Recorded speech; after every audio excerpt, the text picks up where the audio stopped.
প্রিয় দেশবাসী, আজকের ভিডিওটা অনেক গুরুত্বপূর্ণ হতে যাচ্ছে। সুতরাং আপনি ভিডিওটা দেখে সচেতন হবেন এবং ভিডিওটা শেয়ার করার মাধ্যমে আপনার আশেপাশে অথবা আমাদের প্রিয় দেশবাসীকে সচেতন হওয়ার সুযোগ করে দিবেন। তাই অবশ্যই ভিডিওটা শেয়ার করে দিবেন। আমি বলছি, বাংলাদেশ পুলিশের সাইবার টিম থেকে পাওয়া তথ্য মতে আমার স্ক্রিনে যেই নাম্বারগুলো দেওয়া হয়েছে, এই নাম্বার থেকে আপনাকে ফোন দিলে কখনোই রিসিভ করবেন না, বা কিছু কোড দেওয়া আছে সেগুলো দেখে নিন ভালো করে, অথবা ভিডিওটা শেয়ার করে আপনার টাইম লাইনে রেখে দিবেন। যদি বা এসব নাম্বার থেকে কল আসে, মিলিয়ে নেবেন, সামনের কোডগুলো মিলিয়ে নেবেন। কোড বলতে নাম্বারের শুরুতে যে 3টা অক্ষর অথবা 4টা অক্ষর অথবা 5টা অক্ষর থাকে, সে অক্ষরগুলো মিলিয়ে নেবেন। আমাদের বাংলাদেশ পুলিশের সাইবার ক্রাইম বিভাগ থেকে পাওয়া তথ্য মতে এরা একবার আপনাকে ফোন দিয়ে কেটে দিবে। তারপর আপনি ভাববেন, কি কলটা কেটে গেল কেন?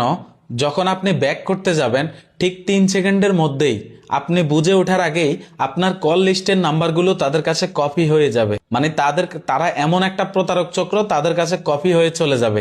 কি একটা অবস্থা! এমনকি আপনার ফোনে যদি ব্যাংকের ক্রেডিট কার্ড অথবা ডেবিট কার্ডের কোনো তথ্য থাকে, সেটাও তাদের নিয়ন্ত্রণে চলে যেতে পারে। কি ভয়ঙ্কর দেখেছেন? আমি আপনাকে এই বিশ্বের অপরাধ জগতের কিছু দেশের নাম্বারের তালিকা দিচ্ছি। এগুলো হচ্ছে সেই দেশেরই নাম্বারের এক একটা কোড। তো এগুলা দেখে নেবেন। এইসব নাম্বার থেকে কল আসলে কখনোই আপনি রিসিভ করবেন না, অথবা সেই নাম্বারগুলোতে আপনার মোবাইলে মিস কল আসলে সেগুলাতে ব্যাক করার চেষ্টা করবেন না, ব্যাক করবেনও না কখনো। এছাড়াও কোনো কলার যদি কেউ যদি ফোন দিয়ে আপনাকে বলে যে আপনার মোবাইলের ডায়াল প্যাডে গিয়ে #90 মানে #90 এই সংখ্যাটি চাপুন, অথবা #09 এই সংখ্যাটি প্রেস করুন, তাহলে আপনি কখনোই এই কাজটি করবেন না। এই সকল কোডের মাধ্যমে তারা কি করবে, আপনার সিমের মধ্যে প্রবেশ করতে পারবে। আর সিমের মধ্যে প্রবেশ করলে আপনার যতগুলো নাম্বার আছে তারা কপি করে নিয়ে যেতে পারে।